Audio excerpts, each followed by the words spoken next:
서울 성적지를 법문으로 공부하고 법문을 통해 문답을 나누어 보는 시간.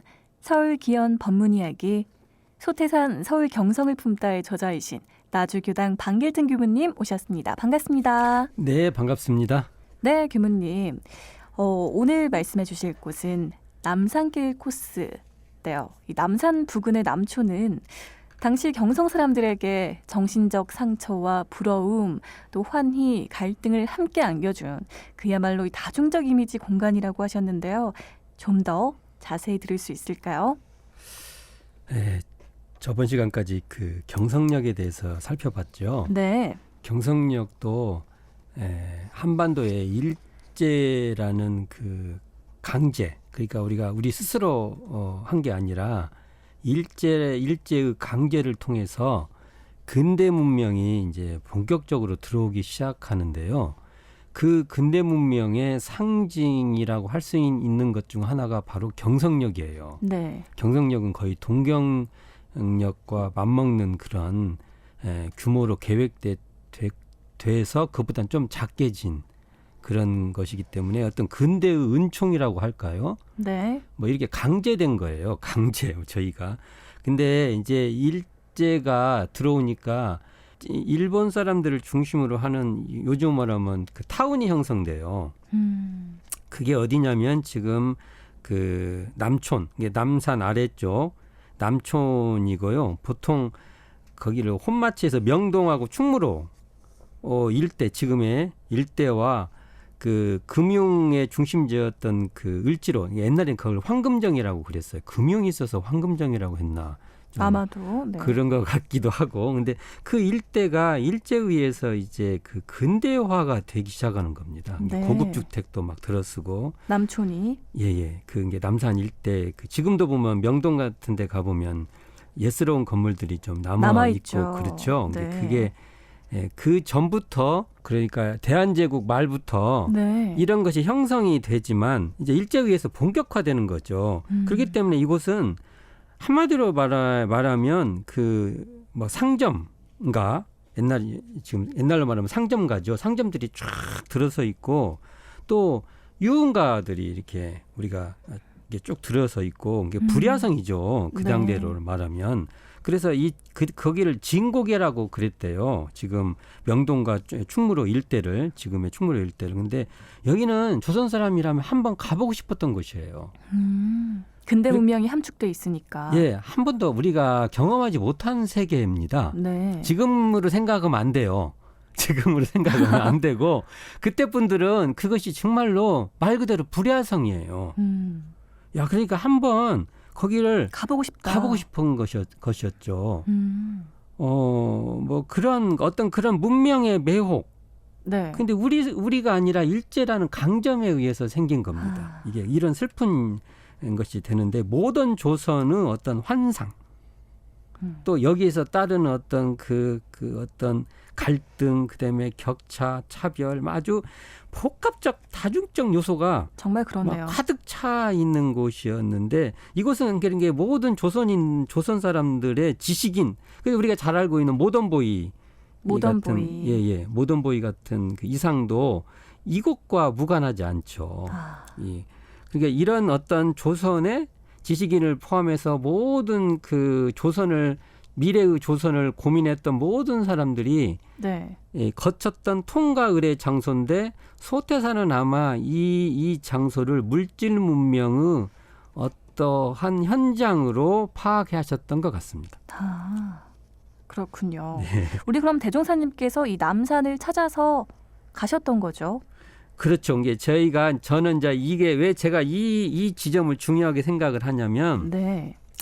대종사님의 법문 중에 물질 문명과 관련된 법문은 거의 서울에서의 그 감상입니다.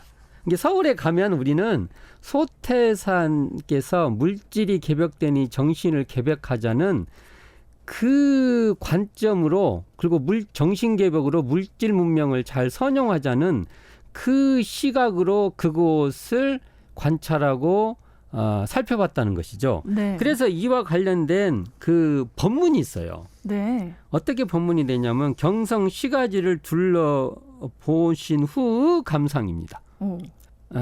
중요하죠. 네. 경성 시가지를 둘러보고. 그래서 이 법문이 어디에 실려 있냐면은 교육품 31장에 실려 있어요.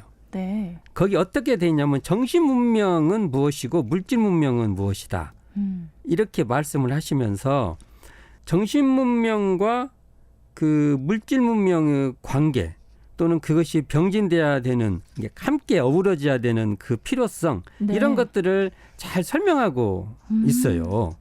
근데 이러한 모든 관찰은 아마 그 지금 그 남산 일대의 옛날로 말하면 진곡에 명동과 예, 충무로. 충무로가 더 넓게 보면 황금전까지 이 일대에 대한 소태사는 많은 거기를 걸어서 살펴보시고 관찰하시고 또한 당신의 깨달음의 안목으로 이 물질 문명의 어떤 피해도 있지만 물질 문명의 필요성도 느끼고 네. 이 물질 문명을 잘 선용하기 위해서는 정신개벽을 해야 되고 당신이 말한 이 개교우동기 원불교를 세우게 된 개교우동기를 실현해야겠다는 그러한 감상지요 어떤 경륜지요 포부지라고 볼 수 있는 것이죠. 정말 이곳의 어떤 느낌. 네. 저는 그렇게 이곳 남산에 가면 그렇게 읽어보려고 노력을 합니다. 정말 소중한 곳이네요. 네. 혹시 우리 대종사님께서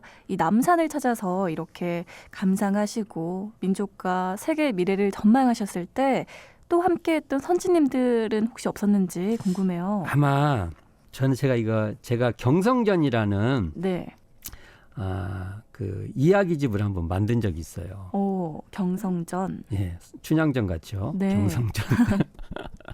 근데 그 내용은 보면 경성에서 소태산 대종사께서 법설했던 이야기 또는 어떠한 그 스토리가 있던 이야기를 제가 픽션을 좀 넣었어요.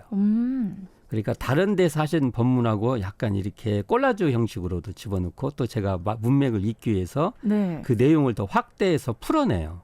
이런 식으로 해서 한번 이야기를 한번 만드는 적이 있는데 이야. 거기에 이 이야기를 아까 방금 했던 경성 시가지를 그 둘러보신 다니면서 느꼈던 이 소감을 이야기를 쭉 풀었어요. 네. 근데 이때 배종자 이게 같이 가셨던 어른을 저는 박창기를 등장시켰어요. 박창기 선진. 네. 이분은 누구냐면 이공주 구타원 이공주 선진의 아들이에요. 네. 이분은 이게 정규 교육을 쭉 받고 컸던 서울 태생입니다.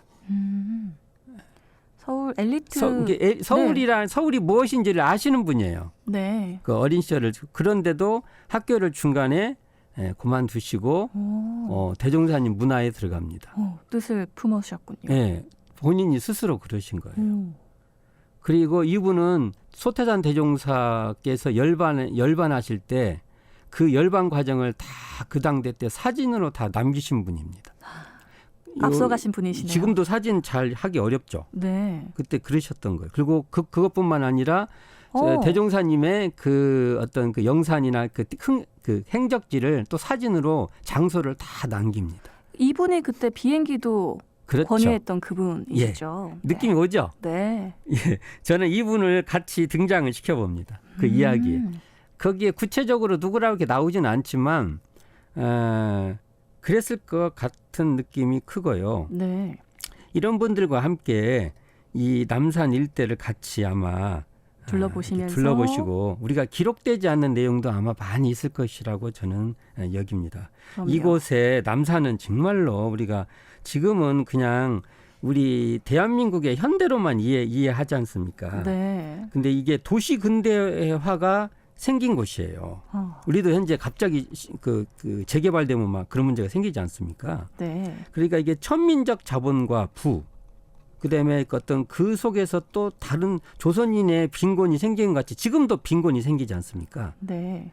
또 어떤 그 파쇼적인 일제의 권력자들의 공간을 나눠 여기는 자기들이 사는 곳, 저기는 이제 조선인들이 사는 곳, 지금으로 따지면 더 부자가 사는 곳, 가난한 곳이 사는 곳, 이런 공간 통제가 이루어지고요. 어떤 민족 차별, 이게 지금하고도 이렇게 같이 와요. 뭔가 정말 다중적인 이미지가 담겨져 있네요. 그러니까 이런 어떤 상처가 그 안에 그 이렇게 문신처럼 새기게 되지 않습니까? 네.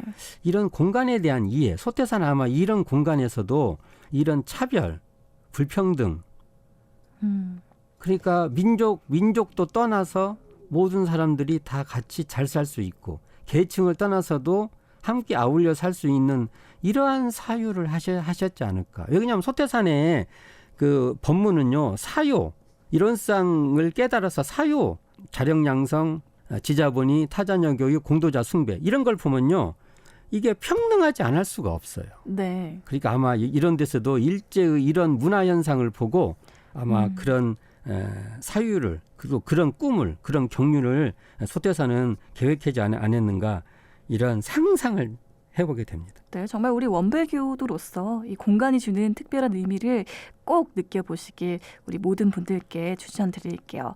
오늘 설명해 주신 이 남산길, 서울역에서 출발하면 이 코스까지 소요 시간은 대략 얼마 정도 걸릴까요? 이게 이제 숭례문 거쳐서 네.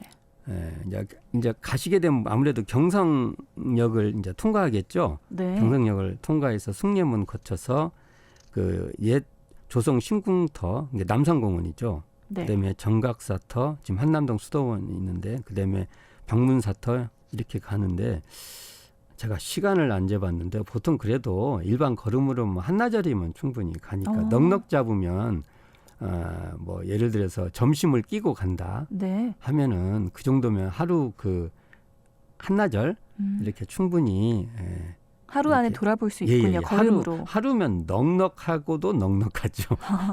그렇게 하실 수 있을 거라고 봅니다. 네, 발걸음으로 하루 안에 볼 수 있으니까요. 발걸음, 발자취를 한번 따라 걸어보시는 건 어떨까 싶네요. 네. 보통 이 남산타워를 관광지로 생각들 하시고 그냥 구경을 많이 가시는데 근대 문명이 함축되어 있는 네, 소중한 네. 공간이고 더군다나 우리 원불교의 이 정신개벽의 기치, 물질 문명을 잘 선용하자는 가치관이 담겨져 있는 공간인 만큼 이 소중함 모든 분들이 느껴보셨으면 좋겠습니다. 자, 오늘 나주교당 방길등 교무님과 소중한 시간 함께했습니다. 고맙습니다. 네, 감사합니다.